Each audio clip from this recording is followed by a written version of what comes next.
الحمد لله نحمده ونستعينه ونستغفره ونؤمن به ونتوكل عليه ونعوذ بالله من شرور أنفسنا ومن سيئات أعمالنا من يهده الله فلا مضل له ومن يضلله فلا هادي له ونشهد أن لا إله إلا الله وحده لا شريك له ونشهد أن سيدنا ونبينا ومولانا محمدا عبده ورسوله صلى الله تعالى عليه وعلى آله وأصحابه وبارك وسلم تسليما كثيرا.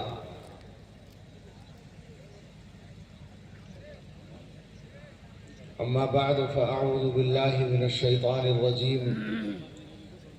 بسم الله الرحمن الرحيم. وما آتاكم الرسول فخذوه وما نهاكم عنه فانتهوا واتقوا الله إن الله شديد العقاب.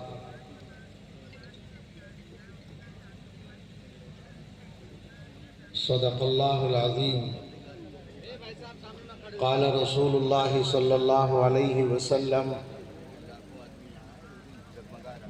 النجوم أمانة للسماء فإذا ذهبت النجوم أتى السماء ما يوعد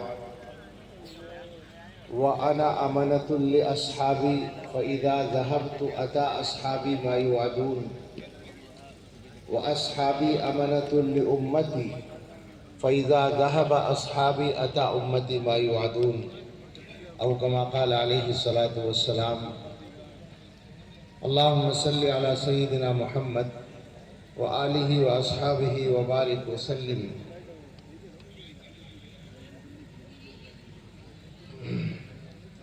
کیوں نہ ہو رتبہ بڑا اصحاب و اہل بیت کا، کیوں نہ ہو رتبہ بڑا اصحاب و اہل بیت کا، مصطفیٰ ان کے خدا اصحاب و اہل بیت کا. آل و اصحاب نبی، آل و اصحاب نبی سب بادشاہ ہیں بادشاہ، میں فقط ادنا گدا اصحاب و اہل بیت کا. میری جھولی میں نہ ہوں، میری جھولی میں نہ کیوں ہوں دو جہاں کی نعمتیں، میں ہوں منگتا میں گدا اصحاب و اہل بیت کا. سبحان اللہ. کیوں ہو مایوس فقیرو، ذرا آواز کم کریں، یہ ایکو کم کر دیں. کیوں ہو مایوس فقیرو، آؤ آ کر لوٹ لو، ہے خزانہ بٹ رہا اصحاب و اہل بیت کا. فضل رب سے دو جہاں میں کامیابی پائے گا، دل سے جو شیدا ہوا اصحاب و اہل بیت کا. اے خدائے مصطفیٰ ایمان پر ہو خاتمہ، مغفرت کر واسطہ اصحاب و اہل بیت کا. جینا مرنا ان کی الفت میں ہو یا رب، اور ہو قرب جنت میں عطا اصحاب و اہل بیت کا. حشر میں مجھ کو شفاعت کی عطا خیرات ہو، واسطہ ہے مصطفیٰ اصحاب اہل بیت کا. دے گناہوں سے نجات اور متقی مجھ کو بنا، یا الہی واسطہ اصحاب و اہل بیت کا. شاہ کی دکھیاری امت کے دکھوں کو دور کر، یا الہی واسطہ اصحاب و اہل بیت کا. رضی اللہ تعالی عنہم. اللہ تعالیٰ کا شکر ادا کرتے ہیں کہ اس عظیم نسبت کی حامل عظیم الشان کانفرنس میں حاضری کی سعادت ملی. خواہش یہ تھی کہ پورے پروگرام میں استفادہ کیا جائے حاضر ہو کر، اور خاص طور سے جو بیانات ہوئے ہیں اکابر علماء کے، حضرت مولانا سجاد نعمانی صاحب دامت برکاتہم، حضرت مولانا بلال عبدالحی صاحب دامت برکاتہم وغیرہ کے، اور آخر میں عمر میں ہم سے چھوٹے مگر ہم سے تو سبھی بڑے ہیں، اور یہ اپنے کام میں اور اپنی نسبتوں میں مولانا عبدالباری صاحب، ان کا بھی بیان ہمارے لیے قابل استفادہ ہوا ہوگا، لیکن تقدیری بات ہے کہ سبھی چیزوں سے محرومی رہی اور بس اپنا سبق سنانے کی ڈیوٹی ہی کا وقت بچ پایا۔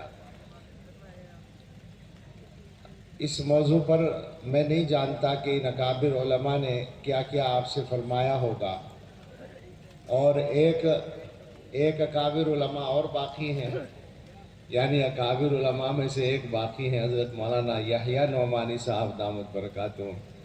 یقیناً وہ بہت قیمتی باتیں ارشاد فرمائیں گے اور میرے جیسے لوگوں کے لیے وہ بھی قابل استفادہ بیان ہوگا۔ میں 2-3 باتیں عرض کرتا ہوں۔ یہ جو موضوع ہے فضیلت حسن و معاویہ رضی اللہ تعالی عنہما،